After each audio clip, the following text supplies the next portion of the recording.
C'est l'heure de Local Actu, l'information en Périgord sur RLP.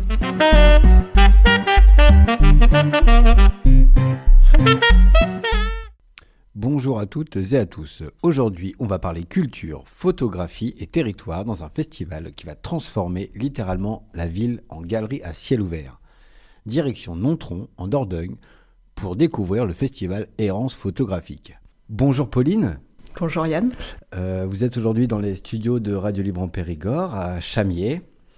Et vous êtes venu aujourd'hui nous présenter votre festival qui s'appelle Errance photographique. Exactement. Pour l'édition 2026. C'est ça. Est-ce que vous voulez bien nous rappeler les dates ? Alors, ça sera du 27 juin au 29 août. Ça dure 2 mois, tout l'été, en Périgord vert. D'accord, à Nontron. À Nontron. C'est un festival qui se lit gratuit ?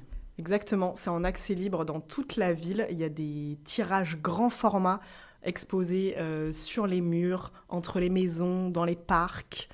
C'est accessible jour et nuit. C'est l'occasion de faire une petite visite de la ville de Nontron. Exactement. On rentre dans les vifs du sujet. Comment est née l'idée des errances photographiques ? Alors, c'est mon papa, Alain, qui est à l'origine en plein confinement en 2020, qui a eu l'idée d'un festival à ciel ouvert, donc accessible et gratuit pour tout le monde. On a brainstormé pendant l'été 2020 et puis la première édition a eu lieu l'été 2021 avec une dizaine à l'époque d'artistes photographes exposés dans toute la ville. Le concept reste le même depuis 6 ans. Les photographes que vous aviez invités à cette époque étaient du Périgord ? Ils venaient un peu de partout. Il y en avait de la région, d'Angoulême, mais... Vous n'êtes pas régionaliste, quoi. On n'est pas régionaliste, on accepte tout le monde. D'accord. Qu'est-ce qui a poussé votre papa, du coup, à créer ce festival à Nontron, justement ? Alors, lui-même est photographe amateur très expérimenté. Et il avait envie d'amener l'art toujours plus accessible dans les campagnes. Et il s'est dit qu'un festival hors des murs, hors des galeries, ça serait une super idée. Alors, on n'a rien inventé, ça existe déjà dans d'autres villes, dans d'autres milieux ruraux. On s'est dit, allez, on apporte ça à Nontron et ça mettra de la joie et de la couleur aussi dans ce petit village du Périgord vert. La thématique de cette édition, c'est enfance-famille. Oui. Est-ce que vous pouvez nous expliquer un petit peu On avait envie de mettre de l'insouciance, de la joie aussi dans cette édition 2026. Mais il n'y aura pas que des sujets poétiques. Il y aura des sujets un peu plus compliqués, complexes. On a des photographes qui travaillent sur des thématiques très différentes. Photographes d'enfants du monde. 5 photographes, 3 femmes et 2 hommes. Ça a été un peu plus compliqué de trouver des hommes photographes qui travaillent sur le sujet de la famille et des enfants. Donc ça peut aussi amener à réflexion, est-ce que c'est un sujet... porté uniquement par les femmes. On pourra en discuter lors de l'inauguration, mais c'est intéressant dans les recherches de photographes à exposer pour ces errances 2026. Elle va se passer quand, cette inauguration ? Alors, ça sera le samedi matin, le 27 juin. Généralement, on fait une balade artistique avec les photographes. On déambule dans toute la ville et les artistes nous expliquent leur série photographique exposée et le public peut poser toutes les questions qu'ils souhaitent à ce moment-là, discuter avec des photographes très expérimentés. Donc c'est aussi un chouette moment. Pourquoi avez-vous choisi une forme en plein air ? Alors on avait envie de partir hors les murs, d'exposer des photographes qui soient accessibles à tous, parce que c'est vrai que c'est pas facile parfois pour le public de pousser les portes des galeries un peu élitistes, des galeries bordelaises, parisiennes. Et donc on avait vraiment envie que la culture soit accessible à tous et toutes. C'était vraiment notre leitmotiv, donc on expose hors les murs. Vos photos sont joliment esthétiques, mais ça a l'air d'être engagé aussi. Pauline, vous avez l'air d'être engagée dans votre démarche artistique ? C'est vrai que j'ai envie que les gens se questionnent, ne regardent pas juste une jolie photo, mais qu'il y ait des sujets abordés qui puissent bouleverser, qui puissent transcender. Même certaines personnes, j'ose espérer que l'art puisse apporter tout ça. Donc voilà, les errances photographiques, depuis 6 ans, on essaye d'aborder des thèmes divers et variés, mais toujours avec une profondeur assez humaine. Parce que j'ai vu que dans la première édition, ça parlait de la Terre. Alors ça, c'était la deuxième édition. C'était la deuxième, pardon. 2022, qui s'appelait Objectif Terre. Ok. Alors que c'est vrai que ça peut faire penser un peu à Tintin et à la bande dessinée qui a le même nom, mais on avait vraiment envie d'apporter des regards croisés sur la planète Terre et de dire qu'il n'y a qu'une seule planète Terre, qu'il n'y a pas de plan B. Il n'y a pas de plan B. Et vraiment, ça avait beaucoup plu. On avait des photographes alors de paysages évidemment, mais aussi très humanistes sur des déchetteries dans le monde, voilà, qui font des reportages sur ce type de sujet. Et c'était très intéressant aussi pour le public d'avoir accès à tout ça. Votre première édition, c'était Un certain regard. Est-ce que ça a un rapport avec le Festival de Cannes ? Alors c'est vrai qu'on n'a pas fait tout de suite le rapprochement, mais on nous l'a fait remarquer. Donc au début des errances photographiques, on n'avait pas de thématique. On voulait que ça soit ouvert à tous les photographes, professionnels et amateurs. Donc ça n'avait pas le même format qu'aujourd'hui. On faisait des appels à candidature. Donc tout le monde pouvait envoyer ses photos, une dizaine de photos dans une série cohérente. Et donc il y avait un jury qui sélectionnait les photographes exposés. Et donc on n'avait pas fait de thématique et puis on s'est dit finalement quand même pour regrouper cette centaine de photos, il fallait quand même qu'il y ait une cohérence. Et donc on a choisi un thème plutôt large qui s'appelait Un certain regard, où on pouvait mettre beaucoup de choses dedans. Et finalement on a vu que le Festival de Cannes avait repris cette punchline, ou alors est-ce que c'était nous qui avions repris cette petite phrase, mais voilà. Ok. Édition 2023, les femmes engagées. Les femmes engagées, parce qu'on s'est rendu compte lors des 2 premières éditions que la parité n'était pas le cœur de notre sujet sur le Festival des errances photographiques. Et moi, ça me tenait à cœur qu'il y ait une édition spéciale où il n'y avait que des femmes photographes derrière l'objectif. Et finalement, dans les photos exposées, il y a eu aussi pas mal de femmes derrière l'objectif. Mmh. Et donc, ça a été une édition que j'aime beaucoup et que j'ai envie de refaire plusieurs fois, je pense, au fil des années qui arrivent. C'est pour ça que cette année, dans la 6e édition, 3 femmes vont être mises à l'honneur. Exactement.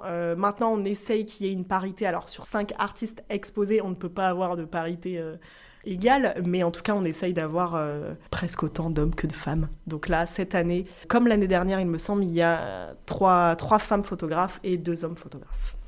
Comme les femmes ont été trop longtemps invisibilisées, j'ai l'impression que c'est un juste retour des choses. Exactement. On a envie de mettre les femmes à l'honneur, les femmes en lumière, devant et derrière l'objectif. C'est important pour moi et pour le festival. 2024, ça parlait de sport. Exactement, puisque la flamme olympique est passée à Nontron. Donc ça a été une sacrée fête aussi. D'accord. En mai 2024. On s'est dit, la thématique est toute trouvée. On va parler de photos de sport. Et donc, il y avait des approches aussi très différentes et variées à travers l'œil des photographes. Et c'était vraiment super. Et ça a beaucoup plu. Ok. Vous avez eu des retours ? Oui, les habitants aiment le festival parce que ça apporte de la joie, de la couleur. Il y a des infirmières libérales qui nous disent dans mes tournées, ça nous fait chaud au cœur de voir quelle sera la thématique de cette année, quelles seront les photographies exposées. Ça amène un peu de dynamisme dans le Nord Périgord. La dernière édition, c'était sur les animaux. Oui, on a voulu faire un thème un peu plus familial, accessible aux enfants. Et ce qui a été une vraie réussite parce qu'on a eu beaucoup de familles qui ont déambulé dans Nontron, des tout petits qui ont vu des oiseaux extraordinaires ou des crocodiles. Ça a pu lier les générations et ça, on a beaucoup aimé.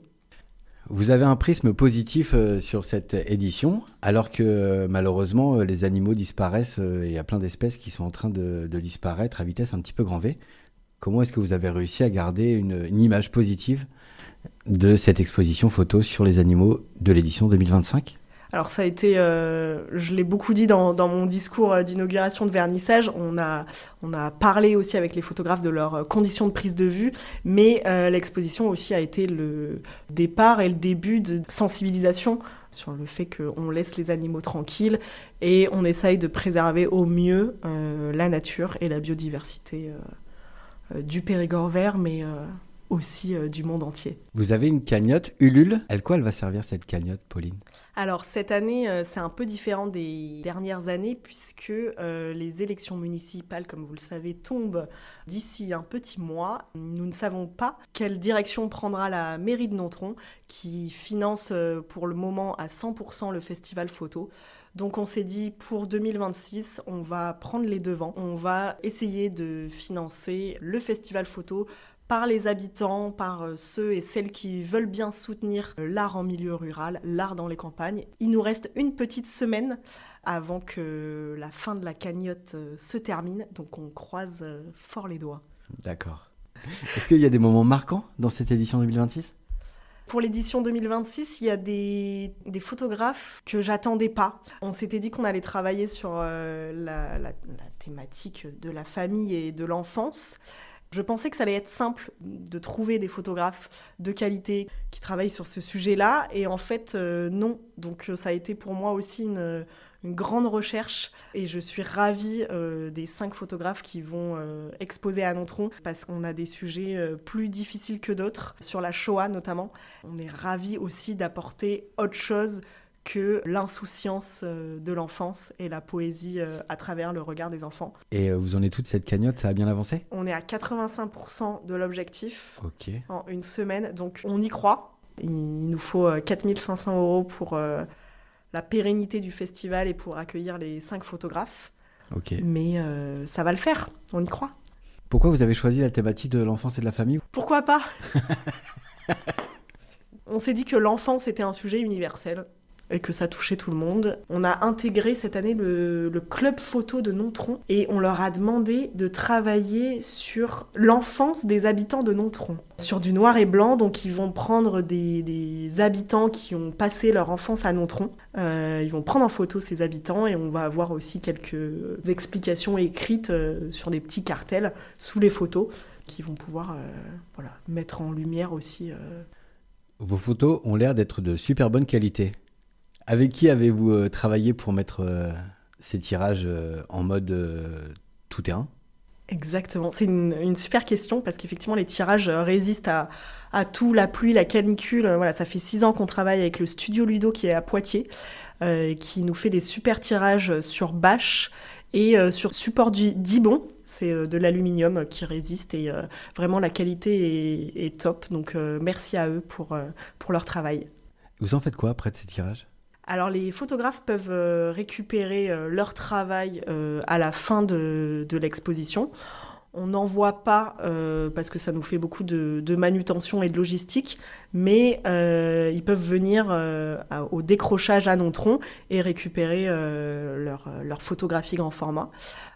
Pour cette année, avec la campagne de financement participatif qui a lieu en ce moment jusqu'au 28 février, on vend les tirages grand format. Donc le public peut en ce moment seulement avoir un petit bout du festival dans son salon.